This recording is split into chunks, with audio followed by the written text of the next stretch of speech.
Salve, salve, nação tricolor, sejam todos bem-vindos a mais um vídeo aqui no Glória e Tradição para encerrar esse sábado, né? Você certamente já assistiu aí a Petica da Velha Chica, o nosso tradicional guia da rodada. Nesse momento a rodada já está acontecendo, a gente não tem como saber o que é que está acontecendo agora, mas tomara que a Petica esteja dando certo.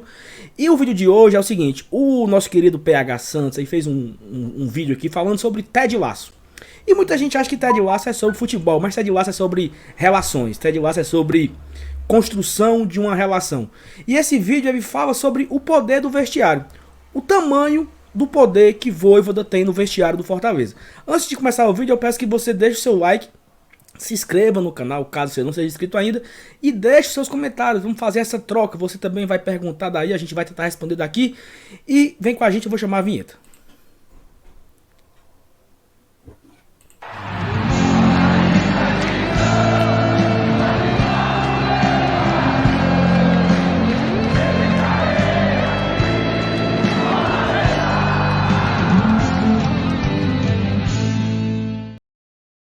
Tu viu que quase que a vinheta não vai, né? Já começa logo. Eu vi, meu amigo. Você tá enrolado. O bicho tá enrolado. E aí, Thaís? Você gostou da referência?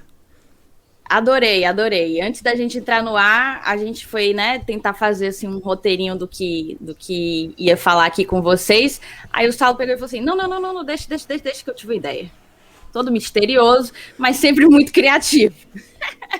Exatamente. E assim, é interessante a gente observar esse vídeo, porque, claro que a gente tá falando isso depois do Fortaleza buscar o empate heróico com o São Paulo.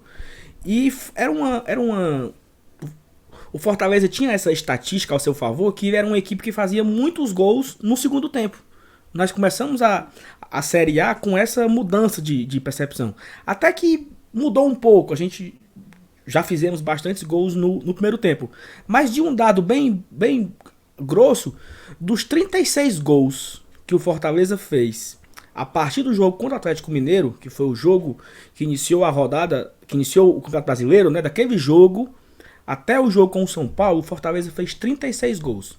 Desses 36, 20 e quanto é isso? 23, né? 23. 23 foram feitos no segundo tempo. Então assim, é mais da metade, né? A metade são 18. Então, mais da metade Na verdade, dos eu gols. acredito que chega a quase 64% dos gols desde o início da Série A sendo marcados ali no segundo tempo, na segunda etapa, após aquela boa e velha conversinha com o Juan Pablo Vojvoda. E assim, essa contagem ela é Atlético Mineiro até o Juventude pela Série A, e somando os 4 jogos da Copa do Brasil, 2 do Ceará, 2 do CRB e um jogo do São Paulo. Então, os 17 jogos da Série A, mais esses 5 jogos da Copa do Brasil, são 36 gols. Dos 36, 23 marcados no segundo tempo. É muita coisa, Thaís. Então, assim, fica claro que o poder que algo acontece no vestiário. Fica claro, né? Não é algo assim, não é algo aleatório, né? E eu acredito até, inclusive, que não é algo essencialmente motivador. Porque um mero discurso motivador talvez não surtisse efeito tantas e tantas vezes e em vezes consecutivas.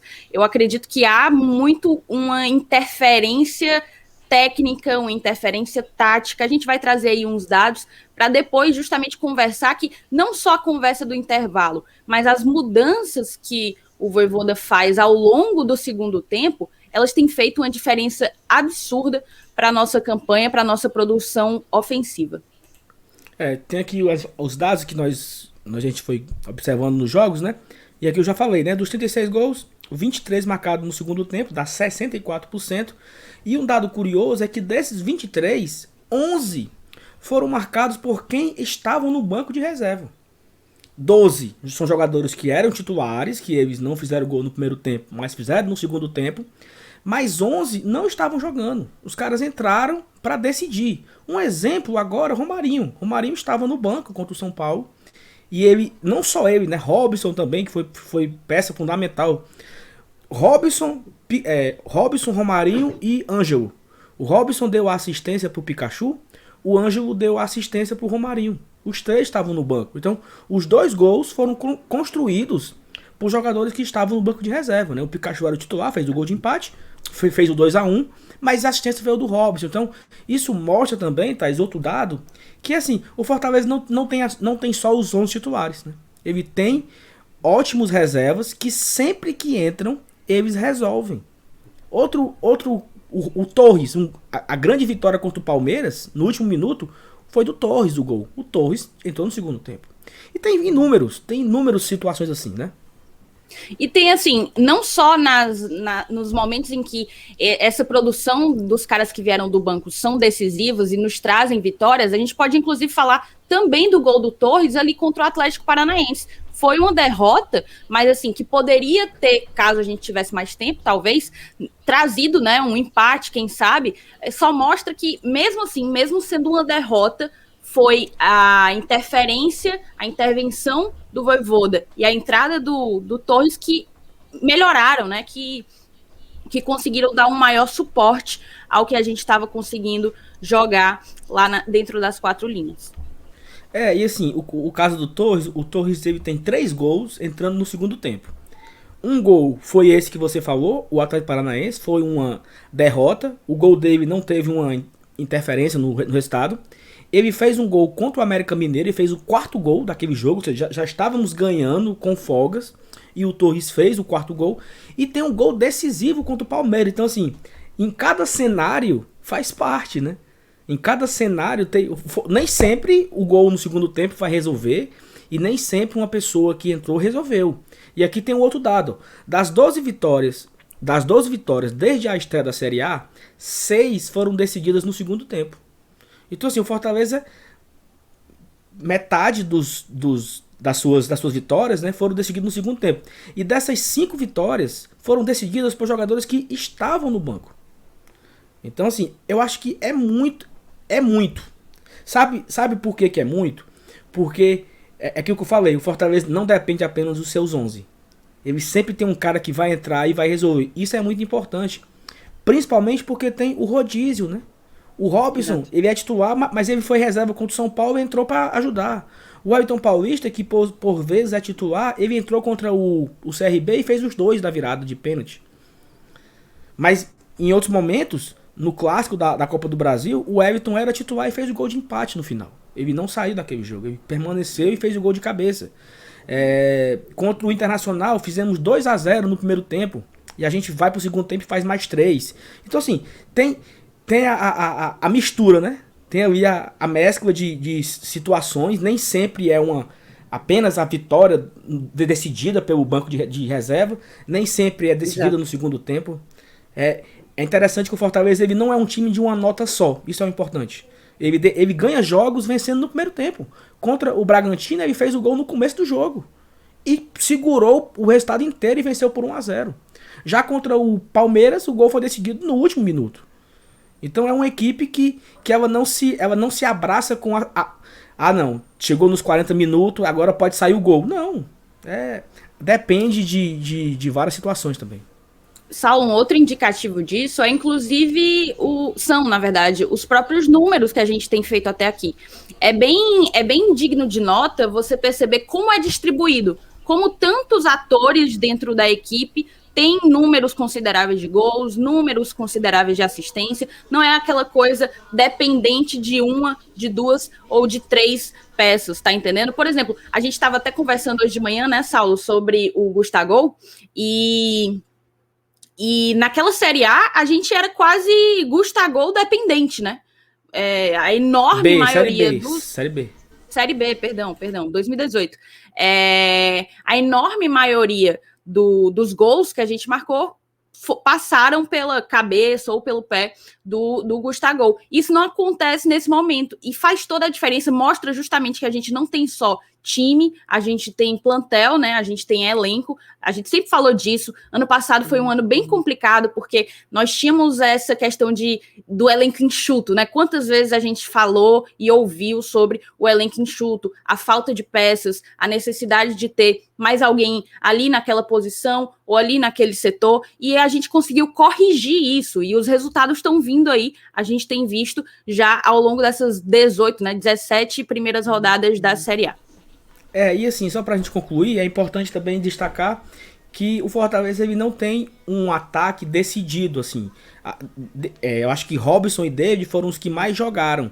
Mas pode ser Robson e David, Robson e Everton, Everton e David. Agora tem o Ângelo Pino Passagem. O Romarinho já foi titular algumas vezes. O Romarinho já jogou no lugar do Vargas. Já jogou o Luiz Henrique no lugar do Vargas.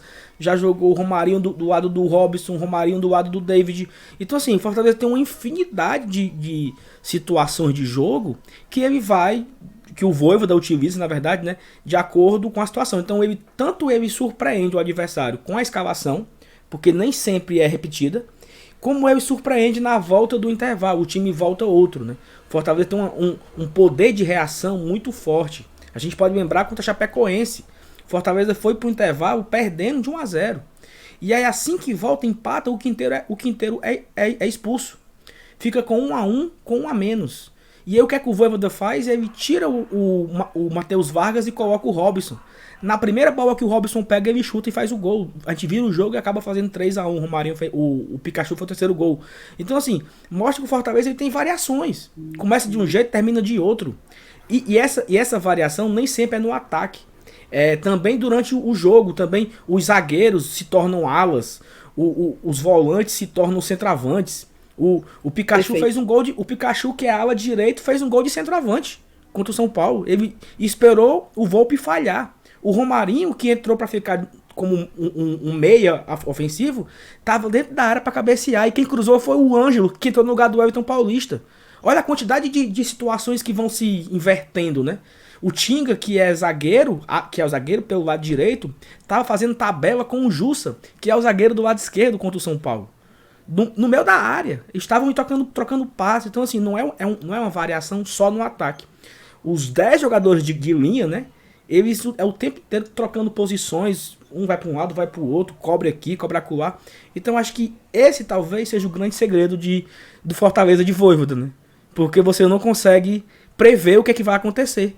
Eu acho que isso confunde a cabeça dos adversários. Porque o Tinga é zagueiro. E o Tinga tá dentro da área para cabecear.